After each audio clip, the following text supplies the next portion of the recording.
Hello, magandang umaga mga kagurami. Nandito naman tayo.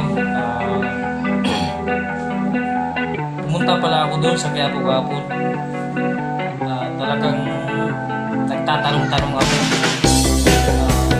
tungkol doon sa mga pahayag ni Endon Labrador.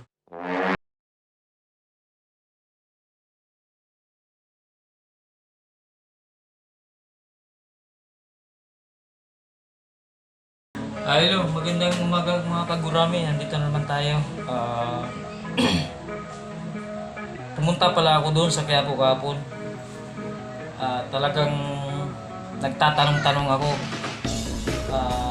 tungkol doon sa mga pahayag ni Lyndon Labrador kay Coco Martin. Hindi naman sa may inaano ako, may pinapanigan ako. Siyempre titingnan natin yung bawat side sa kanila kung sino yung totoo nagsasabi. Masakit man isipin na nakapagpitaw ako dun sa pangit na mga salita dun kay Rendon Labrador. Ako po'y humihingi ng pasensya. Rendon, pasensya ka na dahil lang sa nadala ko, kasi idol ko kasi si Coco Martin eh.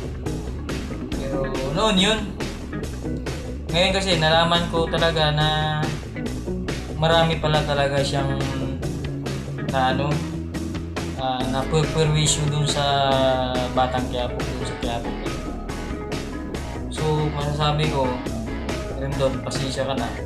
Talagang ako mismo yung pumunta dun at na ko talaga, na confirm ko na talagang ang ginagawang pelikula nila dun sa Quiapo is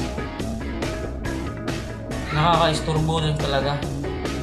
Panawagan ng mga tao doon kay Coco Martin. Yung iba naman masaya, yung iba hindi, kasi na peperwisyo yung mga vendors, yung iba.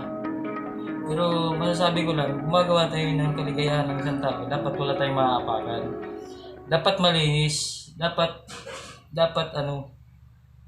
kumbaga talagang wala tayong na tao, peperwisyo. Kung magbibigay man lang tayo sa ilan na mga tao ng kaligayahan, ganun din dapat sa iba, yung talagang walang naapagan. Yun nga, mali pala talaga ni Coco Martin dahil hindi ko alam kung tama ba yung sinasabi ni Rendon na tanga to si Coco Martin o si yun nga, may nahagap pa na na parang may nagreklamo dun sa malapit sa church nagbibinta ng mga gamot doon. Nakaka-isturbo din talaga daw si Coco Martin doon sa Quiapo, Batang Quiapo.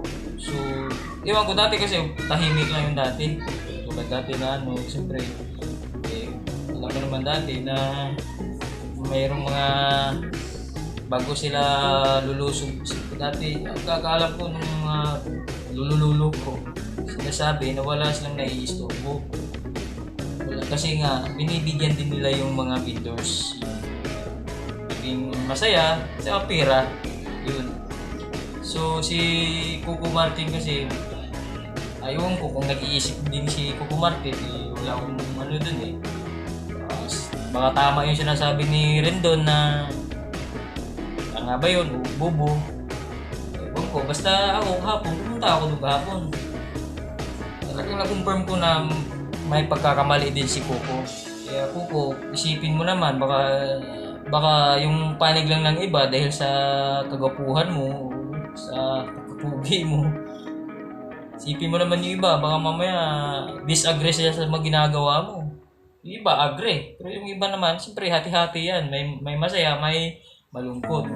Siyempre, mayroong hindi mo sila nahalubilo. Yung iba nahalubilo mo, yun hindi naman sa basta naharap ka lang, masaya na sila. Pero yung iba naman kasi, kahit naharap mo, parang plastika na lang, ganun. Basta makita ka lang.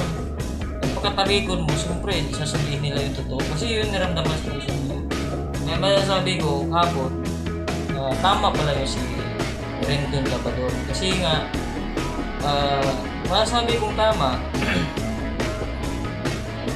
kasi hindi kasi kinukonsulta ni lahat ni Coco Martin yung mga ginagawa nilang pelikula kung okay ba doon sa lahat ng nagdi-endorse.